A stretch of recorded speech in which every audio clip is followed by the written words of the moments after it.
control. Your light is gone, and lonely darkness fill my soul. I wish that you could save me from my isolation. It's way too complicated. Let's stop this conversation. Let's stop this conversation. We got no relation.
Your light is gone, and lonely darkness fill my soul. I wish that you could save me from my isolation. It's way too complicated. Let's stop this conversation. Let's stop this conversation. We got no relation.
wrapped around your soul with no control.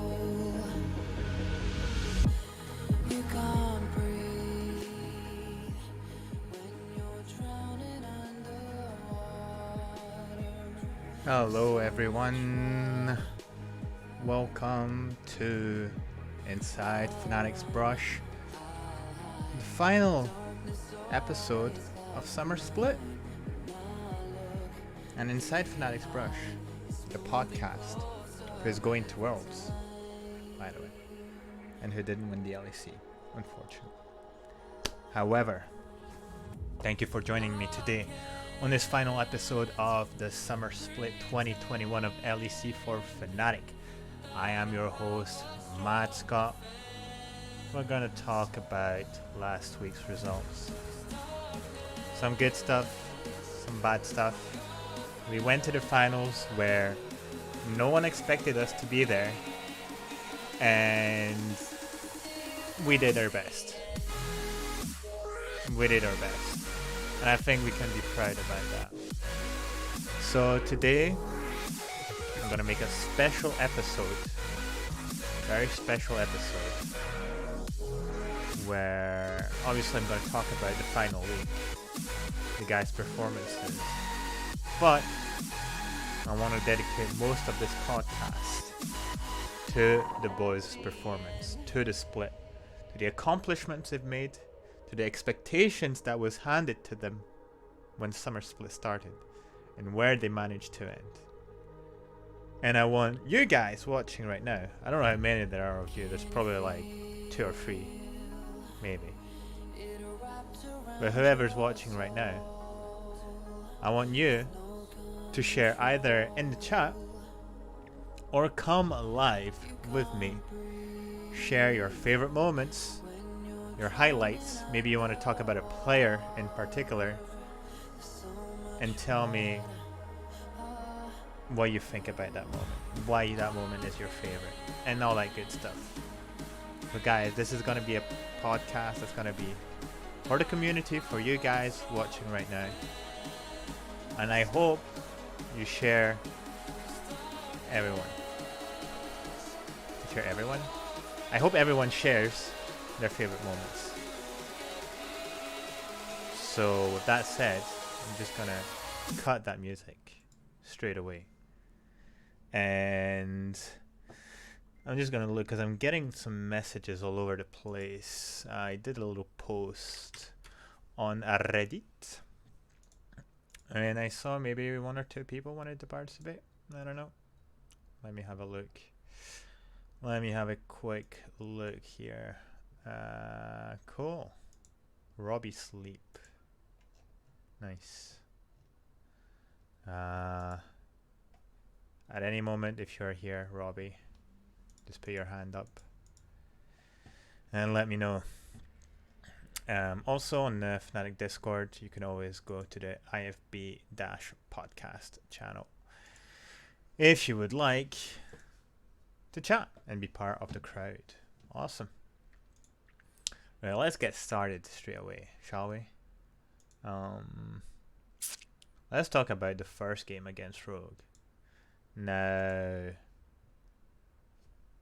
that was a banger. That was a massive banger. Now, I think it's important that we put a little bit of context here. Is that so far Fnatic has played 15 games. As they're about to go into the Rogue game, they will have, at minimum, played a whole split worth of games, right? Like whatever happens, because it's a minimum of 3 games, so 15 plus 3, that's 18, and that's a whole split.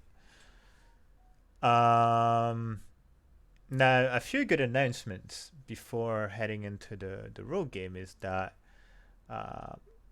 obviously, according to expectations, we had Adam be rewarded for Rookie of the Split. So congratulations to him.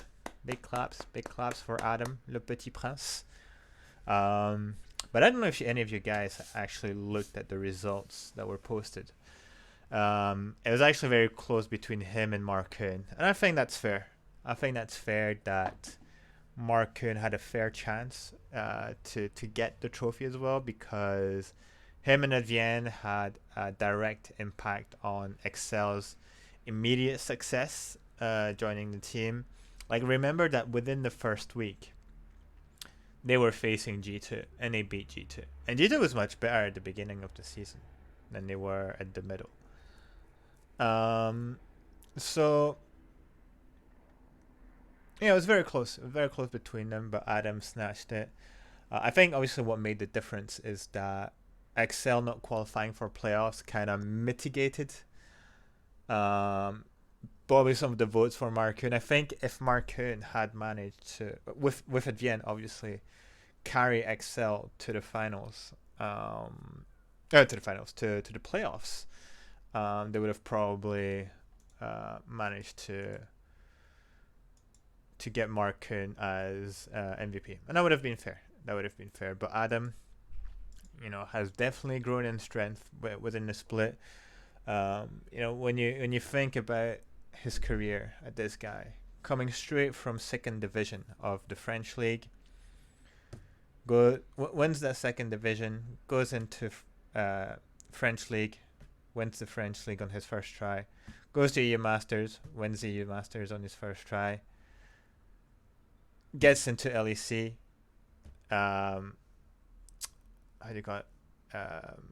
qualifies for Worlds in his first try. That's insane achievements. I don't think there's a lot of rookies who've had this career, really. So with that said, so Adam rewarded of his rookie of the split, and 3-0 for Fnatic against Rogue. So obviously we mentioned Rogue a bit previously about them kind of choking it in playoffs for some weird reasons. They came close to actually losing against Misfits. If it weren't for that pentakill and Viego being completely busted, Rogue would have probably been the third team we meet in the losers bracket. And then they go against Mad Lions. They get shredded 3-0. Like, even in a game they should have won, they lose. And then obviously Fnatic having maybe a bit of momentum, adrenaline, but also having maybe less energy going through 15 games, go into this best of 5, and you're like, it's going to be a close one, right? Because it's like a clash of styles. You have Fnatic being compared a lot of times with the LPL, very fight orientated, always try to get picks, always try to get their advantages by killing people. And on the other hand, you have Rogue, who most of the time draft winning lanes and win the game through those winning lanes by taking over the map. Inspired will pretty much live in the opponent's jungle, and they will work more through neutral objectives or getting turrets and basically bit by bit taking over the map, right? The sort of stranglehold technique. So what happens then is that, so I was, first of all, I'll be honest, I was expecting a 5-game series, and I think that's what I predicted, and that's what I said the last time. But where I was surprised is that from the get-go, we play a super clean game. Like, really, really clean. And against Rogue, that's something, right? Because usually Rogues are the ones playing the clean game. They're the one who are very macro focused, have their eye on more on the objectives than killing the opponent. Really, they're a low kill team. And we actually get good neutral, good timing on our neutral objectives. It's I think the final score was like 4 dragons to 1. We get all of their turrets. They only get 2 of ours, and I'm gonna say we only got 16 kills, which when you think about it, for Fnatic is actually pretty low, right? So this first game was quite interesting. Um, Obviously, we had Adam on the Camille, which I believe was his first game on Camille of the whole split. I can't remember him playing it before that. But we had Niski's Rise, and this time, no bugs, no pause. I don't know if you guys actually saw that moment where it was in the top lane, and Niski realm warps Bwipo out, and like Bwipo was probably, I don't know, 1 or 2 pixels. Like if you look at it from the spectator standpoint, it's like 1 or 2 pixels away. Like you feel like he's outside, but because he's clicked inside the circle, then the realm warp considers him to be inside. It's quite funny. It's quite funny. The second game was much closer, and I thought that was where we were gonna have a series and where it was gonna go more into the territory of a full 5 game, right? Um, what do you call it? So a rogue had very good early game. They caught us many times. You know, it was like 2-0 for them within the first few minutes. I was like, oh, okay, where we go next? And then every time we tried to get them, they had the Lulu being super obnoxious, paired with the Ashe, which is like just slows, and her enchanted crystal arrows, stunning people from the other side of the country, pretty much. And Odomane was bullying Adam in lane because he had the range with Jace. So it was a very difficult game, and a lot of back and forth. Where I was the most surprised is that we actually managed to beat Rogue on an amazing team fight, and I encourage you guys to watch that fight again, because basically that's where it turned it around for the whole team, where they for some reason don't see Bwipo coming from behind the Baron's pit, and they managed to get an engage on Hansama, who was the main carry at that point of the game, and that allows Upset with his Kaisa to ult next to him and just focus all their damage, and for Bwipo getting the passive revive on a fed Hansama is just shredding everyone, right? So that was an interesting one, to say the least. I think that's about it, really, of like what happened. And then we just like fight upon fights. We just took over. We got the Baron. We got more and more kills. We cut him out, and we just snowballed out of control from that point on. And the final game was just like we just ran them down. I'm pretty sure we get like a first blood kill, 2v2 bot lane, when on the previous games they were the ones to get the first blood, and you just know at that point it's like they're completely mental boomed from the previous game. Like they're it's over. It's over for them. There's nothing they can do. And you could see them on the player cams that, it was over. Obviously, Adam being a beast on his Renekton. Niski going insane with his Sylas. And the classic Bwipo Trundle, And he did mention that in the PGL that he played the two sides of the Viego Trundle matchup, right? Where it was him playing Viego into Trundle, winning, and then him playing Trundle into Viego and winning as well. So, all in all, pretty solid performance against an uninspiring, how do you call it? An uninspiring rogue, which is kind of funny because they have inspired on their team, right? But an uninspiring rogue who didn't really manage to get anything going. A bit like against Mad Lions when they were in the lead, they never managed to close the games. Like if we're being serious, that second game should have gone their way. They just completely mismanaged a team fight. They wanted to sort of surprise slash greed for a Baron, and in the end they just lose a massive team fight, which flipped the game on its head. So you consider all of this, and you're like, well, I don't know about you guys, but it's looking pretty good going in against Mad Lions. It's we only play 3 games, so there's maybe that not that much fatigue from doing another full best of 5 like it's been before, and we haven't necessarily shown some incredible picks.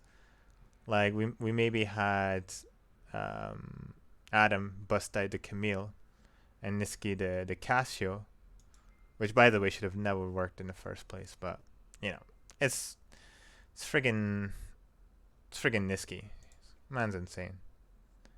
And yeah, so it's like we didn't reveal our hand too much.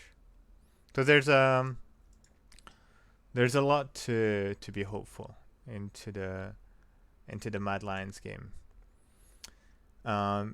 Obviously, very quickly, Niski being MVP of the match. I think that goes without saying. I think he's been one of our most consistent players throughout the season, anyways.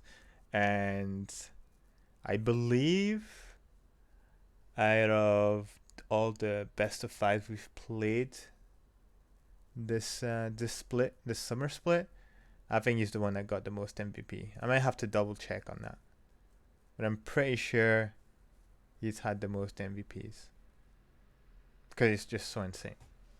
It's just so insane. But with that said, guys, unfortunately, I'm gonna have to talk about things that hurt. And that's the finals. That's the finals, man. Sag. Big Sag, guys. And, fair play to Mad Lions. They're genuinely the better team, and they're very, very strong. And I think they already shown that at MSI on how much they managed to challenge Damwon Gaming in that semifinals by going all 5 games, and what they've been able to show throughout the playoffs despite having, I'd say, average / above average split. They weren't the best. They definitely weren't the worst. They lost some games that they shouldn't have, but they won. When they won their games, they were very solid in their wins as well. And I think they just kind of came together during the playoffs and they showed their real strength. And the first game was kind of even until we took some very bad fights, and going into a team fight against Mad Lions, that's very complicated. It felt like at some points we could have won this first game, but in the end, just Mad Lions took over and they won it. It was another Niski on his Casio, and yeah, it's actually a surprise to have upset on Ash. Not to say he can't play it, like he's a very talented ADC, but we've never seen him the split on it, and I don't know how they execute on it. Really, it didn't really have a lot of impact, in my opinion. They didn't get the sort of kiting / shredding that Ash provided in her kit, or the strong CC combination. Throughout the series, Adam got hard focused, and he got basically the Dyrus treatment. For you guys who don't know what the Dyrus treatment is, Darius was top laner for TSM back in the olden days. Talking what, season 5 and before that. and he would get he would be the original weak side top laner, where he would get dove on, he would get hard focused because he was really good in his role. Like, he was very impactful. Like, back in the time where TSM was an actual threat on the international level. Not so much now. They can't even make it to Worlds, so that's how much of a threat they are. But yeah, and yeah, that's what happened to him. They really shut him down. Now I'll say that much. I was quite surprised he busted out the Wukong against Armor. You know, that's massive balls. Like, you're busting out the champion of the guy who plays Wukong as like a pocket pick most of the time. So that's pretty good. That's, you gotta recognize the game where it is. So yeah, first game didn't go so well. Second game was a bit touch and go, to be honest. Like, I was scared we actually lost the second game despite the massive lead we had. And that's becoming a sort of Fnatic style of this split in particular, is that if we get a very good early, we're gonna have 7, 8, 9k gold difference at 15 minutes, which is absolutely insane, by the way. It's absolutely insane. And it was like you could hear the caster, they were like, there's no way for Mad Lions to get back. And then they start to catch us, they start to go even in the team fights. I'm starting to sweat. I'm like, oh, this is not good. This is not good. This is the Mad Lions we were talking about. They're gonna bring it back. The Baron Steel is just, oh god, we're gonna get free'd. Thankfully we managed to win. An upset on his Vayne as well. That was pretty crazy. I was like, what the hell is going on?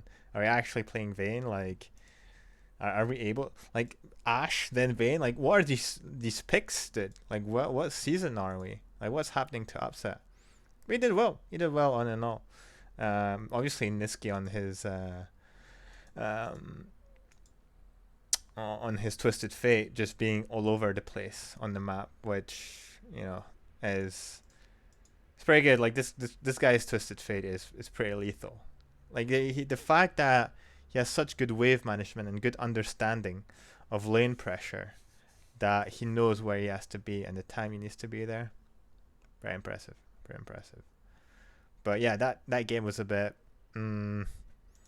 it's at this point you're like, I don't know if we're gonna win, guys. I don't know. Like, this Mad Lions, they're fighting for every centimeter. You're not gonna be able to just win it like that. You're gonna have to fight for it for real. And obviously game 3 was just like, game 3 and 4 was just the downward slope.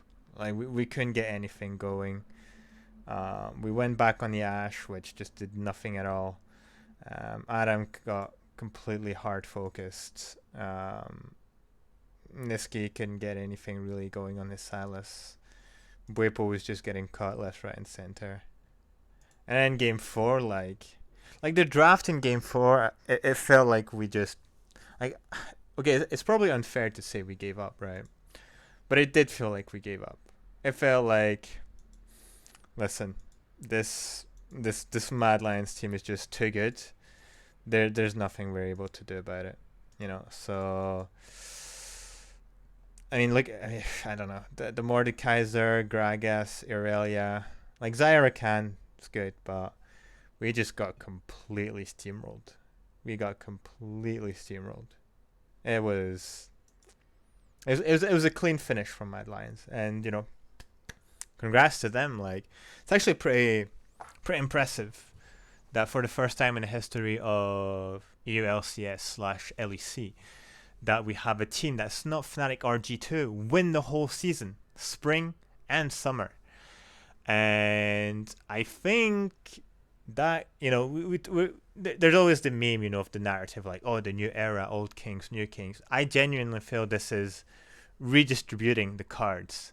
And the reason why I say this, if you guys are on Twitter, if you guys keep up with the news, you will have seen some contracts being renewed, from those teams. So we already knew, I think even before, so no, was it after the first best of 5, like the first round, that Inspired and Larson got renewed. Today we got the news that Caps got extended for an extra year. But Kaiser, who was going free agent this year, has been renewed until 2023, I believe. So an extra 2 year on his contract. Let me see if I can find the news somewhere.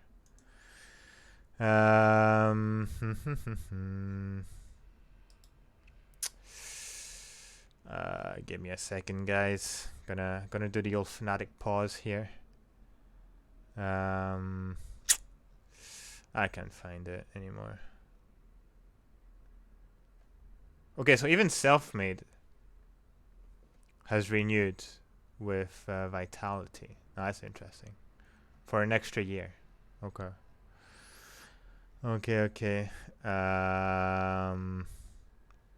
But anyways. My point was... Sorry about that, guys. My point was that these new top teams, right, who have taken the place of Fnatic and G2, now have the elements and the arguments to say it's actually better to stay with us than to go within these traditional top teams. A few years ago, a lot of top players were leaving for NA because it was like, either you get into Fnatic or NG2 to have a chance at the LEC trophy, or you go to an easier region, NA, to get the title. And look at the teams that are going to Worlds from NA. Look who's in there. Majority of them are Europeans who just won NA LCS Abadage, who joined them in summer, right? So when you see that, you're like, NA looks kind of free, to be honest. Look at Perks. He goes to Cloud9, wins Spring Split, right? So there's some incentive, on top of the money and everything, but finally lift a trophy. I mean, this is why these guys are grinding the game in the first place.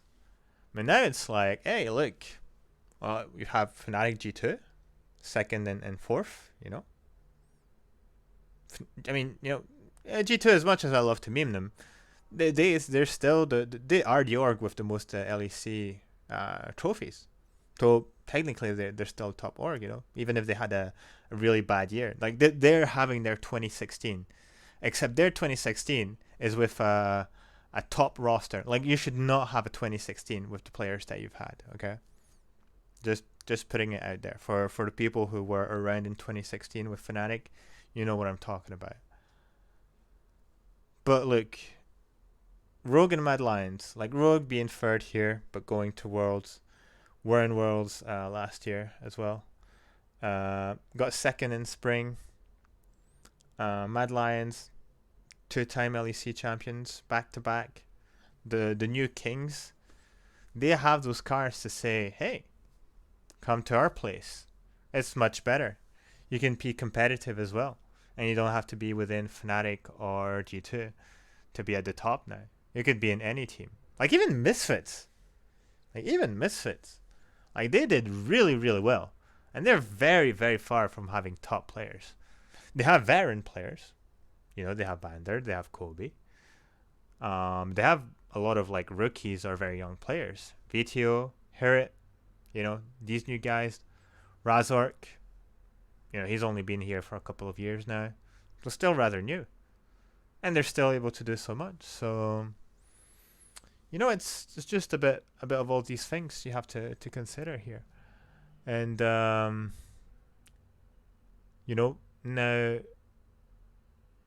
maybe I'll talk about it more afterwards, but Fnatic, even though, they're going into Worlds, they're looking really decent.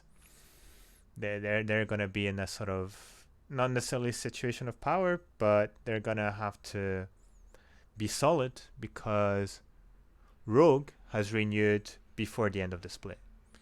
Kaiser has been renewed before the beginning of Worlds. Caps has been renewed before beginning of the Worlds. Selfmade has been extended before beginning of Worlds. What the Fnatic usually do? They kind of wait. Like the last time I remember we extended someone, it was Broxa. I'm pretty sure it was during Worlds or towards our exit of Worlds. You know? I think it was 2018 as well. It was 2018. I think it was after Worlds. And people were expecting them to announce Broxa and Caps to be extended. And then Caps went to G2, obviously. But yeah, I mean, for people who were saying it's always Fnatic and G2, there's really something new that's being created in the LEC. To be fair, they offered extensions to both Bwipo and Haley, and they refused. Well, okay, so consider this, right? At the time where they offered these extensions, it was end of spring, right? It was in the off season,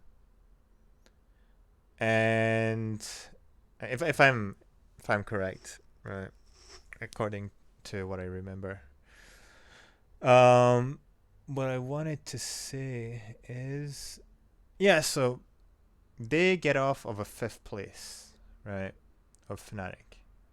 Now, like, it's not looking too good, man. It's not looking too good.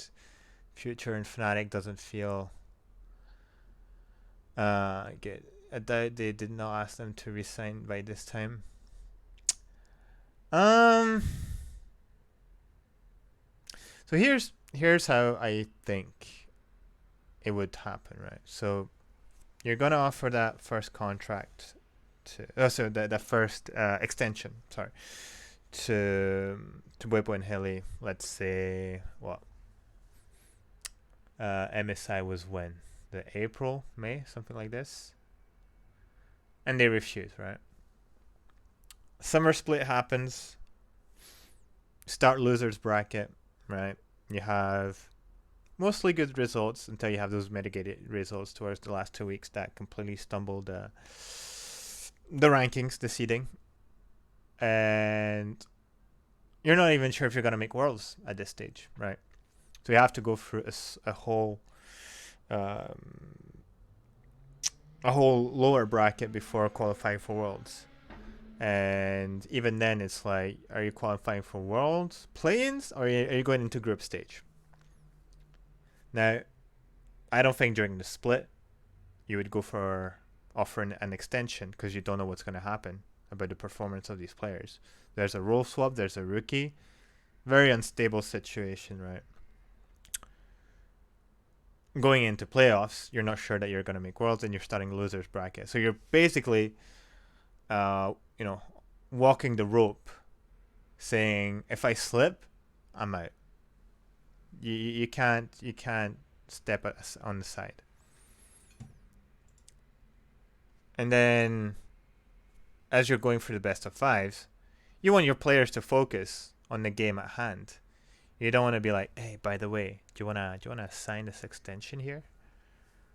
So I think there's no extension that's gonna be discussed until the final performance we get at Worlds. Because, and the reason why I'm saying that is, if what Bwipo is saying is that, obviously, first of all, he's not sure what he wants to do. He's mentioned he's want to do some creative content in the sense that he wants to, like, teach people.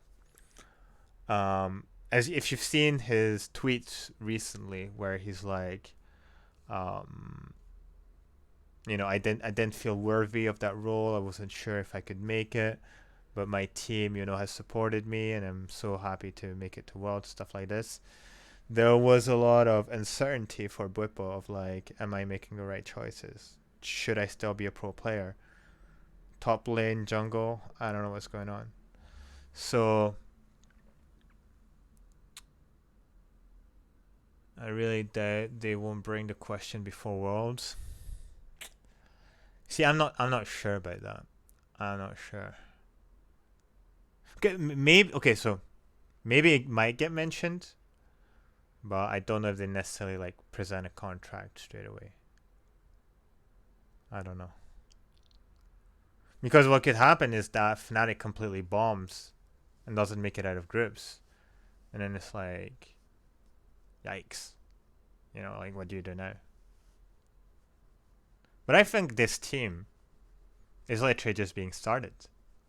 Like this playstyle, this personality, you know. Other teams are discussing this as well. Yeah, but other teams have a bit more success to rely on. And Hilly saying. See, so here's the thing, right? Is that if since Kaiser has been re-signed, wait for G2 snatching. Oh God, please no. See the reason. Okay. Actually, now I'm thinking of because we just had new information. Like so Reckless. There's a possibility that Reckless is leaving right now. Okay, which is us. I mean, if I was Reckless, my mind would be in shambles. Like imagine you're going to G2. You're like, oh, I'm gonna win worlds, you know, and I will, and blah blah blah, and all of this. You're supposed to be in a 5-star roster. On both occasions, you don't make worlds. On both splits, you don't even qualify for worlds, and you're seeing your the team you were on previously is just strolling to worlds, basically. Even if it's a second place, they go to a group stage, and you're pretty much being told by Carlos, who's like, see you, dude. I got you for free, so I don't care. So I'll make a profit anyway. And that's what Carlos is interested in anyway. He's not interested in the wellness of his players. I mean, if he did, he wouldn't have treated Wadid and Hjarnan the way he did. You know, when he was like, "You guys suck. I don't need you. Get the fuck out of my team." He's probably gonna do the same with Reckless. Like Reckless gonna be, you know, on his Instagram posting a model picture. Next thing he knows is like, what's this? There's a rumor that I'm not on G2 anymore. Who's replacing me? This guy? What the hell? Carlos, what's happening? Carlos, why are you packing my stuff in the cardboard box? What's happening, guys? That's what's gonna happen. They're not gonna give him a farewell card. They're just gonna kick him out. To go back to Sweden, and that's it. But in any case, what my point was is that I think Hylissang is very happy playing with Upset. So I think with recent results, which was rebuilding and qualifying to Worlds, and then being one of the most dominant bot lanes in EU, it might be an incentive to stay, you know, for an extra year or two, maybe. Who knows? I think Hilly wants to, you know, lift that trophy again. And I think if Hilly stays, then Whipple's gonna say, "Hey, I want to stay with Hilly. He's my buddy." So we'll see. I agree that conversations should be made, you know, within the lapse of, you know, worlds. That's what you want to do. Thing is, Fnatic hasn't necessarily been known to do that. Now, as Dardo is kind of changing things within Fnatic, and we're starting to see some of the impact that he's had for the organization, with that much more long-term approach that he has of Fnatic and the team. I mean, obviously, he's definitely thinking about renewing them. Has he already done it? Like, has he already discussed it? Maybe at the exit of LEC. Possibility. Is he gonna push it during Worlds? It's a possibility. We'll see. We'll see what happens. My wish is actually to keep this team the way it is. I think there's a lot of stuff that can be done, and if we continue growing together, we get Adam on his first Worlds experience, get him to confront some of the best top laners in the world. I think we get a solid Adam going into 2022. Possibility to challenge for the LEC title. Who knows? I think we have very exciting things ahead of us. And speaking of which, I wanna celebrate. I wanna celebrate this team right now.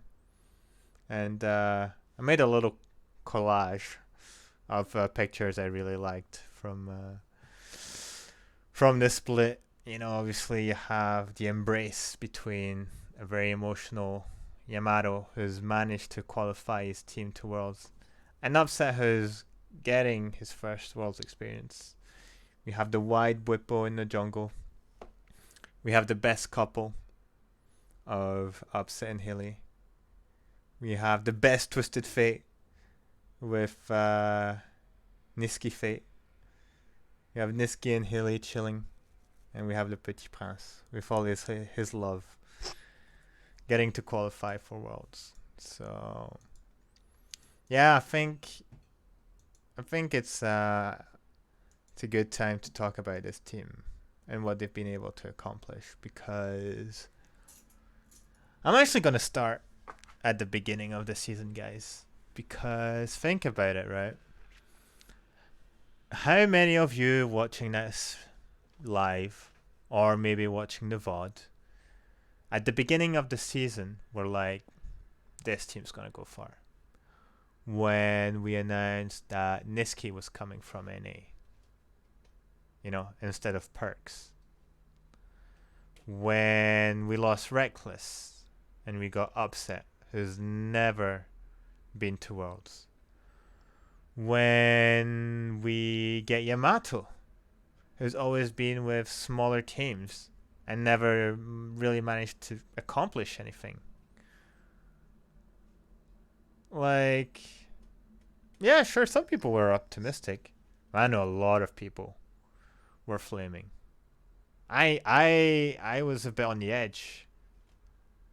Like, on the first podcast that I made, I was like, maybe it's gonna work. Who knows? Like, obviously, I was always gonna be behind the team, but I was like, you know, I was keeping my judgment, right?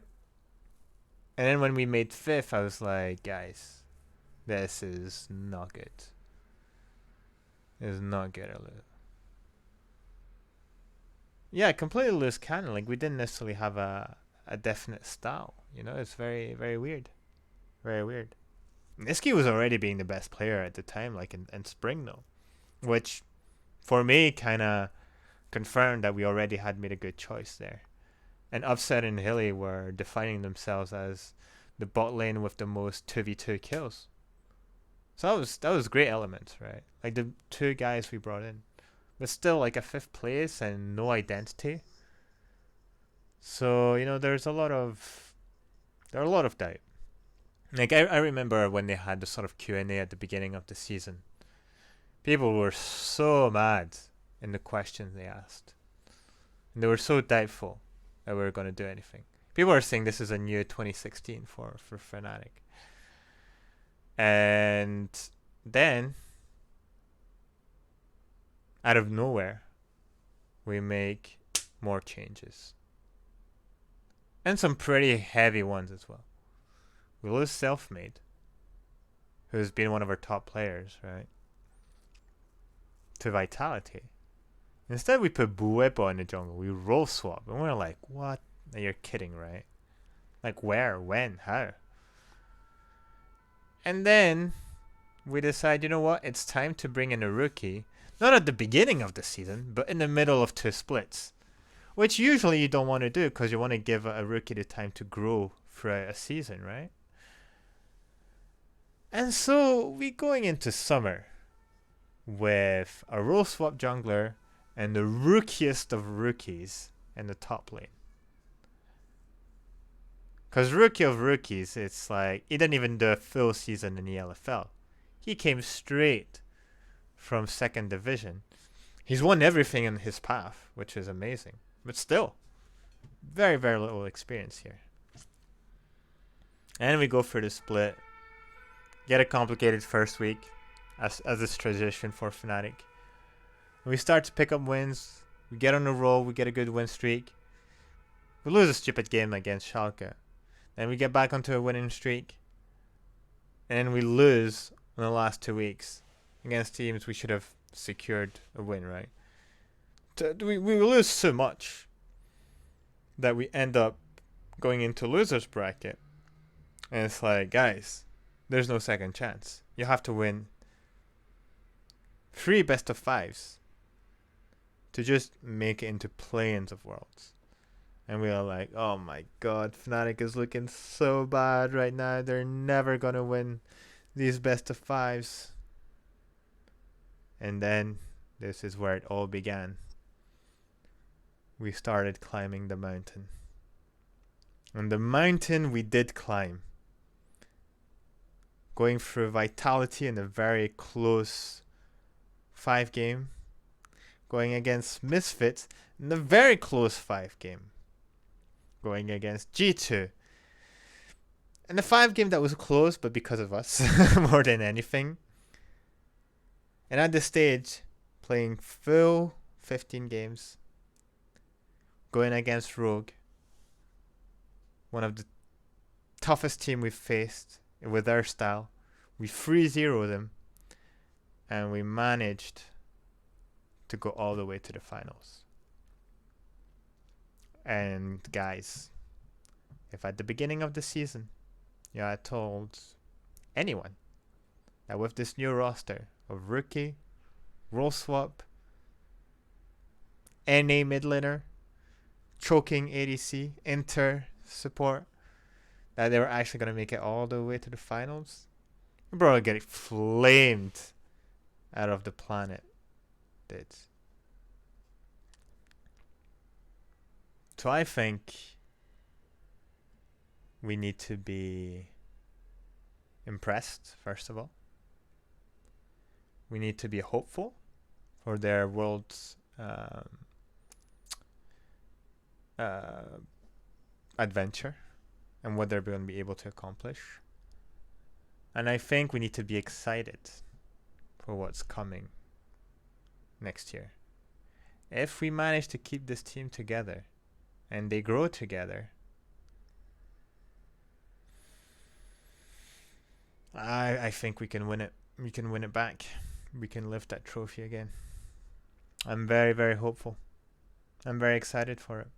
Because for a team that has so many new elements with very little time span to grow, to be able to already come together so fast and work together so well. Imagine if they stay together and they continue working together. I think there's some big things we can do. And I think with Adam, we've signed one of the best up-and-coming top laners. Probably one of the best top laners in EU for some time. So that's my 2 cents on the situation. What about you guys? You guys have anything to say? After everything is over, Vitality felt the closest one. So I'd say Vitality felt the closest ones because they were the ones when we were starting to gain the strength, right? Like as we went on after every best of 5, we got better and better. So they got us when we were kind of noobs, basically. And that's why I felt so close, because Vitality was a bit better towards the end, and we were like starting the engine all over because we kind of sucked on the last week. So it's like, how do we become good again? Oh, that's how we become good. Okay, cool. Let's do the same thing. Misfits, yep. G2, well, we're actually really good, but we're also good against ourselves. So we were maybe too good in the end because we gave G2 their games, right? They didn't do anything. Then when we became really good, we beat Rogue 3-0. Problem is, Mad Lions was also very good, and they were better than us. We don't lift the trophy this time. The objective: be better than everyone 2022. Have on the champions wall, Fnatic, spring, summer, the way it used to be. That's all. So yeah, guys, I don't know who's there, who's not there. I'm only seeing a bunch of people live. If anyone's in the Discord, wants to jump in, if you're listening right now. Otherwise, I'm just gonna call it a day, dude. I'm just gonna leave. I'm going home. But I'd like to have you guys jump on board. That's okay.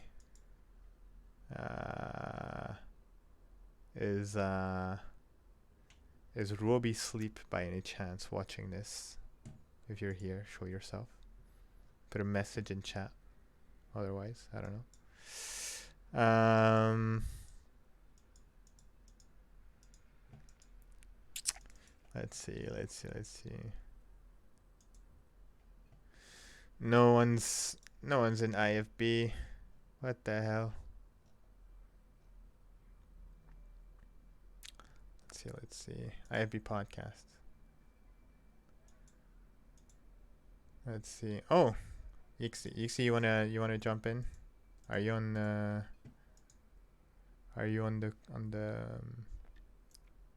the stream?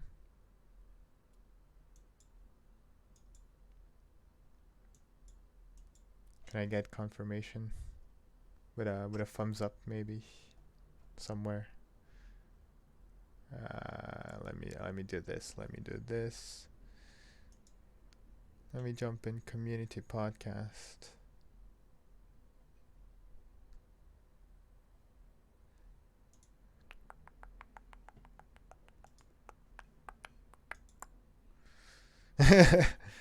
Okay. Well, if you want to jump into the community podcast voice channel, it's a bot. Yixi's a bot. She's been outed. I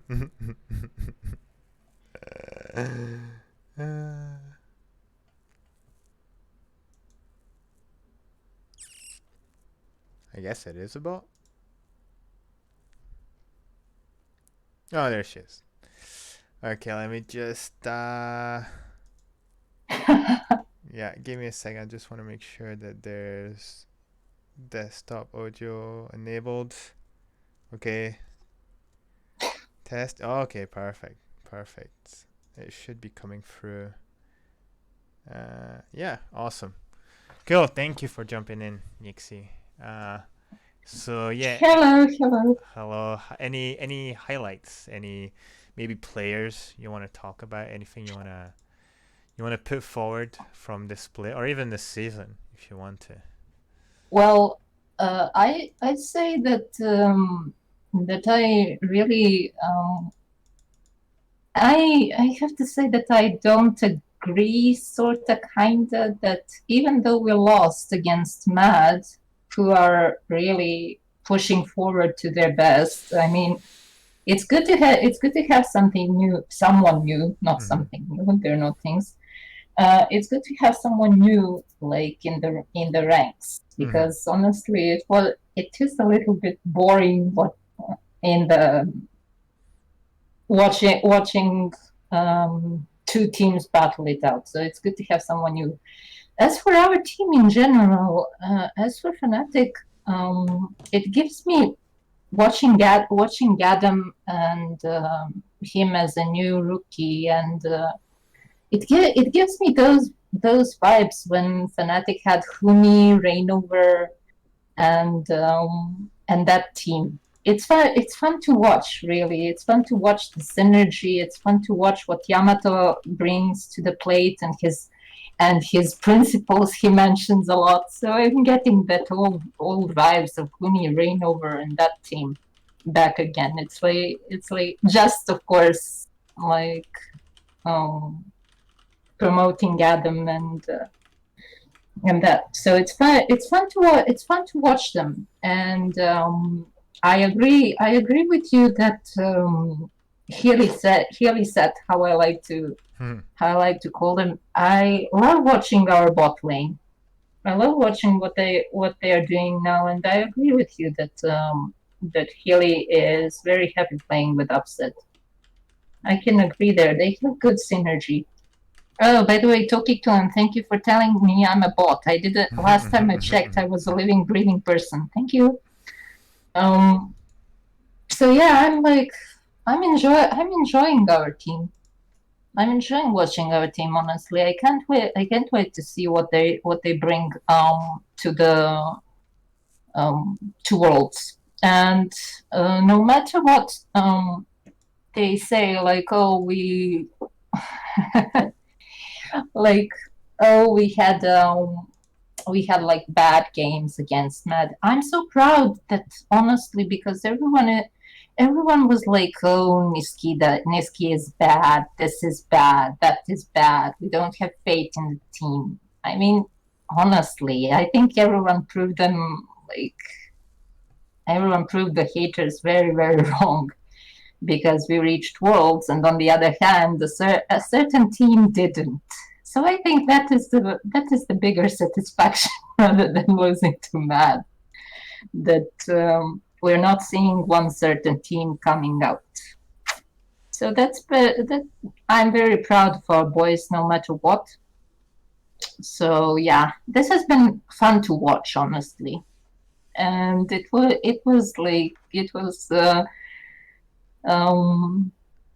it was like it had ups and downs being a Fnatic fan, but I'm used to that since like a long time. So I'm used to like all the ups and downs throughout the years and everything. So yeah, this is going to be fun to watch. They're going to be fun to watch, and I hope this team really, really stays very, very long time. I hope they do, because this is like the team to match this atmosphere, I think, was when I enjoyed watching Huni reign over with Taylor. Mm. I'm having those vibes return with this team. Maybe because it's Yamato and his principles that remind me of Taylor, or something like that. But I have that feeling that our boys are getting that old energy back. Something tells me. Yeah, they really do look like they're all having a very, very good time together. Yeah, I agree with you. for sure. That's actually a very good point. That what Yamato has accomplished with this team, and which was one of the expectations that people had when he was first announced, is that being able to bring 5 people into that, one fist, and able to bring them together. And I think something that we did that was actually smart is bringing in a rookie for him. And I think Yamato is really good with enabling rookies, especially in their first year. Because, and I think that the best example was when he was coaching Vitality, and there was Jizuke, Attila, um, I think Gilius was in there, and Jack Troll. So like a majority of them were rookies, and he managed within their first year to bring them to Worlds and be very competitive. Like they almost made it out of their group, where they had RNG, they had Cloud9, and was it Longzhu that was in their team, or like a top Korean team that was in there, and he managed to beat these teams, but just lost against Cloud9, which was the last team they had to beat to get out of groups. That was back in 2018, and I think he's really helped with Adam's growth, along with Bwipo, who's been a great sort of. It feels like a big brother, or like a father and his son, because Bwipo is like so tall, and Adam's actually so tiny. Like when they're next together, it's like, don't speak to my son. It's very funny, and Yeah.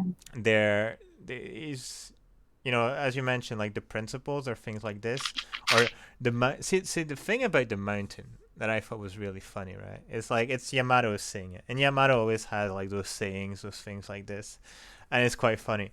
And the thing is, like when in the interviews, you see the players, or even like in the highlight moments, the sort of little behind the scenes, you actually see the players talking about the mountain, but they're not really memeing. Like you feel like it's really part of their way of playing, of their mindset, and you're like, damn, that's actually pretty good that he's actually introduced this way of seeing things, of like being zen, being at the top, and it's not just Yamato is being Yamato, he's being all philosophical and no one's listening to him. Like everyone's actually behind Yamato, and they're taking in what he's putting forward, and it has to obviously go both ways. It has to be obviously Yamato going towards his players and giving him that mindset, but also the players willing to take in that mindset and giving it back to Yamato with, well,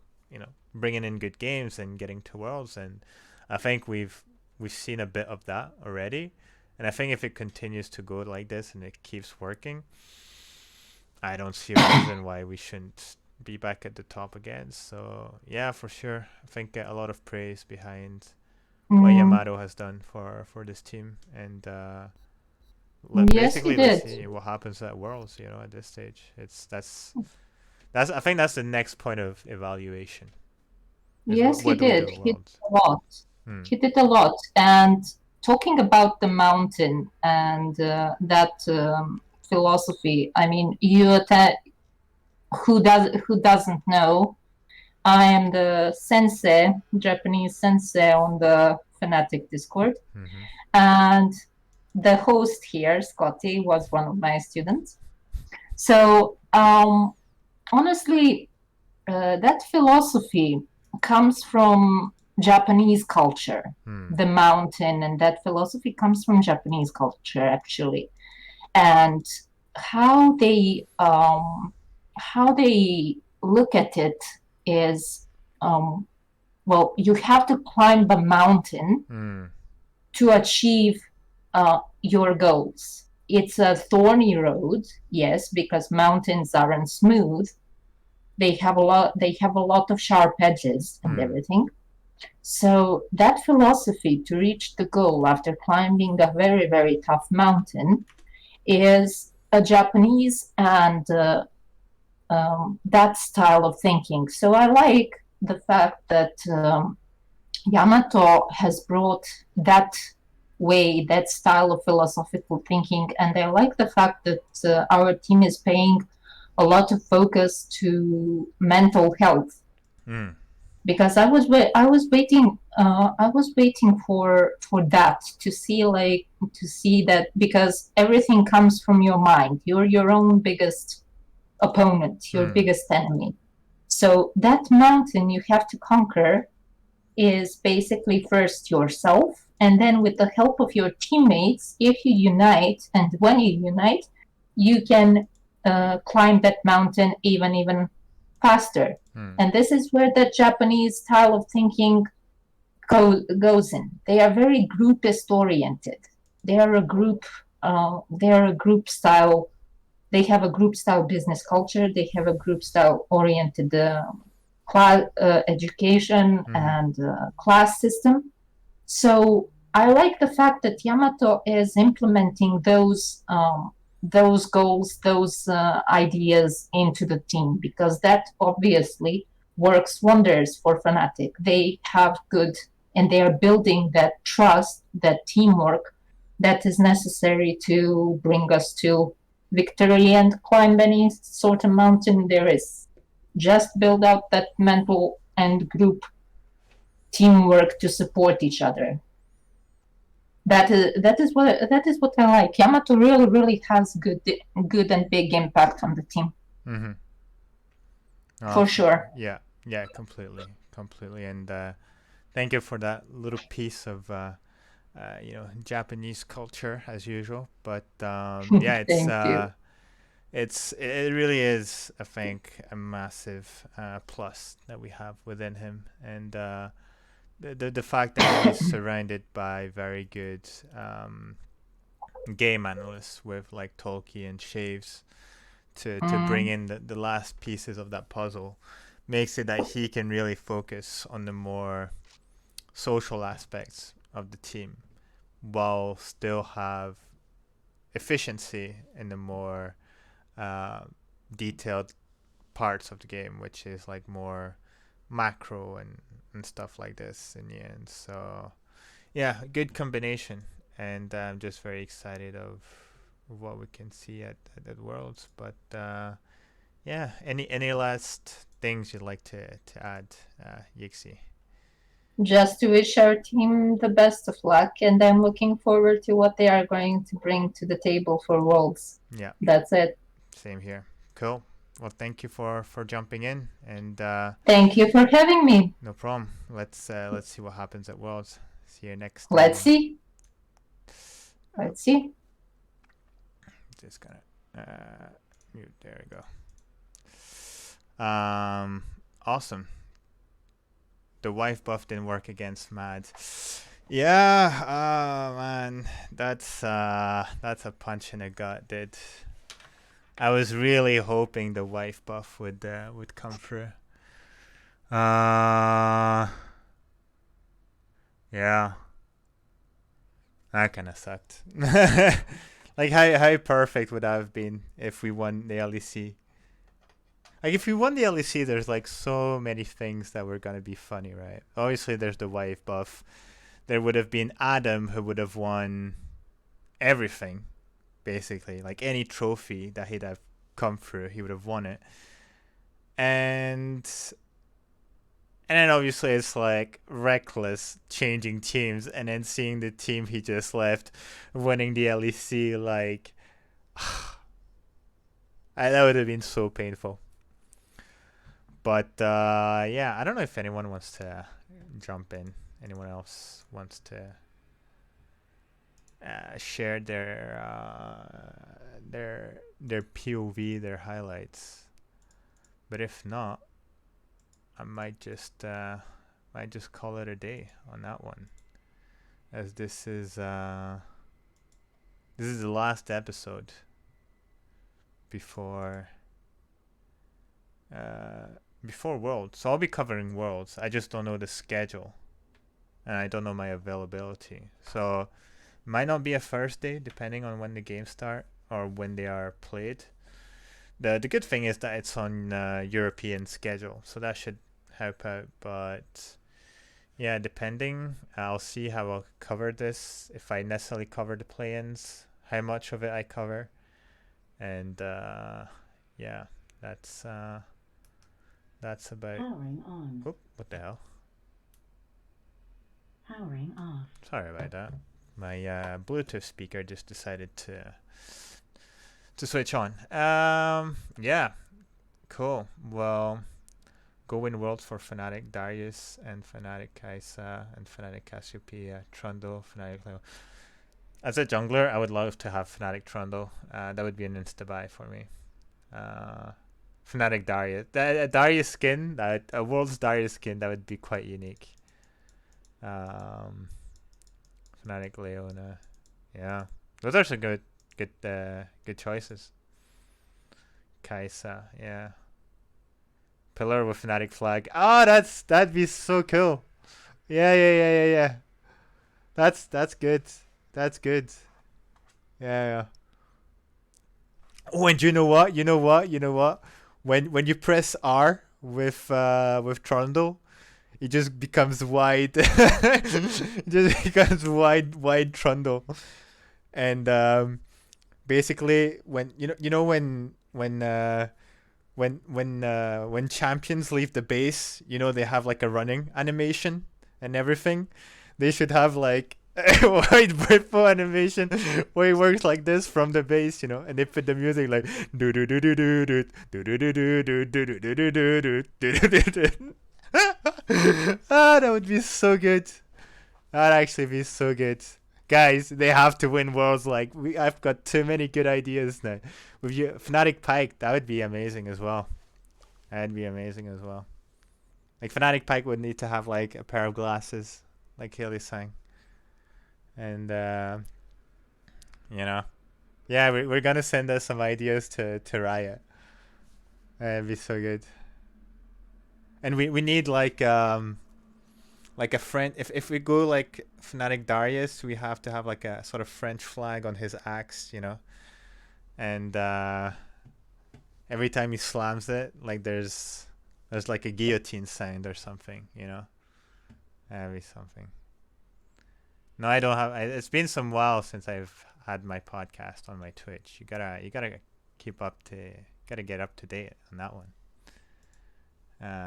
But yeah, guys, I like these ideas. Now we have to win Worlds, basically. Now we have to win Worlds. That's what's gonna happen. So yeah. Yeah. Cool. I think that's about it. There's a good little thing to end on. Some pitching ideas for Fnatic Words skins. So yeah, guys, thank you for tuning in.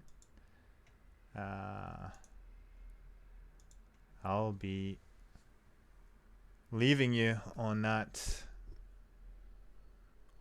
great Fnatic team that we're very hopeful for going into Worlds. Fingers crossed that they give us an amazing performance, and yeah, stay tuned for Worlds coverage. I'll try to do my best. So it's going to be much harder than MSI. There's so many teams to cover, and I'll be very busy. So, guys, there might not be a podcast all the time, or it not might be as dense as it should be for Worlds coverage. But I'll be there. I'll be there to follow Fnatic and do as much as possible. But as usual, guys, thank you for tuning in. See you probably the week before World starts for a presentation of the teams. And until then, good night and always Fnatic. Thank you, guys.